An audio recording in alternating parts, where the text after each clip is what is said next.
Jadi ini keberhasilan dari Polres Tabes Palembang dan juga bersama dengan Polsek T1. Jadi saya ucapkan terima kasih dan penghargaan terhadap seluruh anggota Reserse Polsek T1 dan juga dari Polres Tabes Palembang. Mana pada tanggal 6 dan tanggal 7 kita mengungkap kasus curanmor. Ada 3 tersangka yang kita tangkap, inisial H, T, dan M, yang dimana mereka ini adalah residivis pencurian sepeda motor.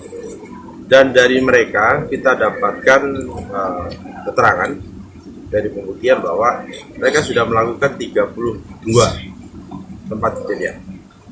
Dan barang bukti yang telah kita sita ada 4 sepeda motor, dan saat ini kita masih kembangkan terus untuk tentunya mencari barang bukti dan juga mengembangkan TKP yang lainnya. Ada berapa TKP, Bang? Ada berapa TKP dia? TKP ada 32. Modusnya benar? Jadi modusnya mereka melakukan pencurian di rumah pada saat malam hari, dan juga dengan menggunakan kunci palsu, merusak, dan juga mereka melakukan begal atau mereka melakukan dengan kekerasan. Selain rumah, targetnya Kos-kosan ya? Mereka melakukan di rumah dan juga di jalan. Kos-kosan.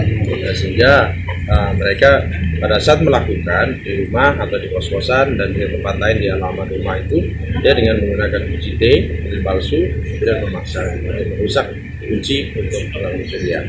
Dan di samping itu juga dilakukan di jalan dengan melakukan kekerasan. Berapa lama kemarin dia mencuri motor bulan?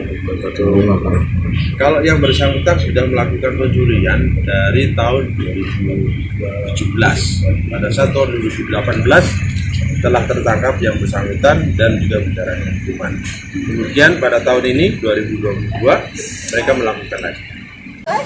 tahun 2019. 2019. Di mana, Pak? Di Kayu Agung. Kayu Agung. Pakai apa biasanya? Udah pakai alat dah kalau maling motor? Apa? Hah? Kunci T. Pakai kunci T. Motor apa biasanya sasaran? Motor beat, Kak. Ngapa motor beat tuh jadi sasaran? Mahal. Mahal, mudah juga ya. Banyak yang nyari ya. Cepet nyualnya ya. Jangan lupa subscribe, share, komen, dan like ya.